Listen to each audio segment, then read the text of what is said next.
You are watching Poonch Live. पहले तो आप सारे मीडिया हज़रात का बहुत बहुत शुक्रिया जो वक्तन वक्तन हमारे कॉल पे आ जाते हैं।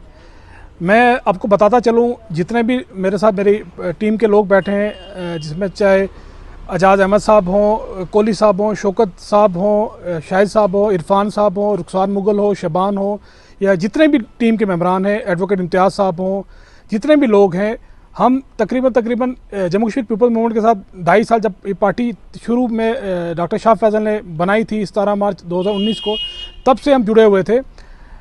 उनके पिछले साल 2020 10 अगस्त को जब उन्होंने जम्मू कश्मीर पीपल्स मूवमेंट छोड़ दी, हम कहीं ना कहीं अब सब अपने आप को कहीं ना कहीं हेडलेस समझ रहे थे। हमने फिर भी बड़ी कोशिश की उस जमात को आगे ले जाने के लिए। मैं उनके वक्त में भी डिस्ट्रिक्ट प्रेसिडेंट था, उसके बाद भी बना, और तीसरी बार फिर से डिस्ट्रिक्ट प्रेसिडेंट बना था। बट जमातों को चलाने के लिए एक सिस्टम की ज़रूरत होती है। कहीं ना कहीं मुझे वो लगा उसमें कहीं ना कहीं कुछ हद तक कमियां थी, और मेरी टीम ने सोचा कि हम इसको क्विट ही कर दें, इस जमात को, तो इसलिए हमने वो क्विट की। मैं वाज़ह तौर से मैं आपको एक बात क्लियर कर देना चाहता हूँ, हम जितने भी यंगस्टर्स हैं 25, 30, 40, 50 जो चाहते हैं कि हम सियासत में कुछ ना कुछ करें, और कहीं ना कहीं सजाद गनी लोन साहब के साथ मेरे को जो लगा, जो उनके साथ एक यूथ जुड़ा है और जो यूथ को उन्होंने प्लेटफॉर्म दिया है।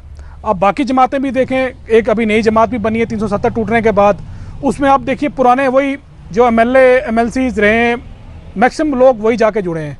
और जो पीपल्स कॉन्फ्रेंस है, इसमें आप देखें मेरी तरह जिनका कोई पॉलिटिकल बैकग्राउंड नहीं है, जिनको सियासत में 2, 2.5, 3 साल आगे हुए हैं, वही तकरीबन जो यूथ है जिनको एक स्पेस देंगे, और जो ऑलरेडी दिया भी है पीपल्स कॉन्फ्रेंस के चेयरमैन है सजाद गनी लोन साहब, वही था। दूसरी बात कि उनका जो विज़न है कि जो यूथ है उसको जितना ज़्यादा हम एम्पावर कर सकें इस जमहूरियत में, इस इलेक्शन प्रोसेस में जितना इन्वॉल्व कर सकें, और कहीं ना कहीं जब यूथ के हाथ में और पढ़े लिखे के हाथ में एक कमांड होगी, वो ज़रूर सिस्टम बदलेगा। और हमारा भी यही मंशूर है कि हम पीपल्स कॉन्फ्रेंस को ना कि डिस्ट्रिक्ट पुंछ में, ना कि पुंछ डिस्ट्रिक्ट की तीनों कॉन्स्टिट्यूंसी में, पीर पंजाल, चनाब वैली, जम्मू तक भी लेके जाएं।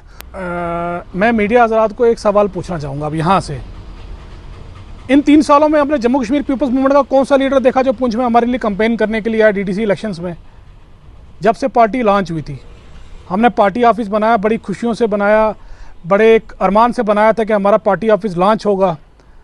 प्रेसिडेंट आए, 1 आया, 2 आए, 3 आए। अभी भी वैसा ही हमारा जमात है, क्योंकि हमारे साथ सारा पढ़ा लिखा यूथ है, चाहे उसमें इंजीनियर्स हैं, डॉक्टर्स हैं, स्कॉलर्स हैं, सारे पढ़े लिखे हैं। एक पढ़े लिखे इंसान को सियासत में लाना और चलाना और उनके ख्वाहिशों को पे उतरना इतना आसान नहीं होता। एक अनएजुकेटेड को आप सियासत में ले आए, आप बाखूबी जानते हैं वो किसी हिसाब से सियासत करेगा, और जो पढ़ा लिखा होगा वो किसी हिसाब से सियासत करेगा। तो हमारा कहीं ना कहीं कई वजूहत रही हैं। पर्सनली मैं काफ़ी चीज़ों में गहराई में नहीं जाना चाहूँगा। मेरी और मेरी टीम, जैसे मेरे साथ मेरे एजाज साहब बैठे हैं, कबीर साहब बैठे हैं, शाहिद साहब हैं, कोहली साहब हैं, इरफान साहब हैं, शौकत साहब, सब ने कहीं ना कहीं, इम्तियाज़ साहब कहीं ना कहीं हमें लगा कि कहीं ना कमियां लगी, तभी हमने इतना बड़ा डिसीज़न लिया उस जमात को छोड़ना जहां से हमारा सियासत का एक सफ़र शुरू हुआ था। तो यही वजूहत रही।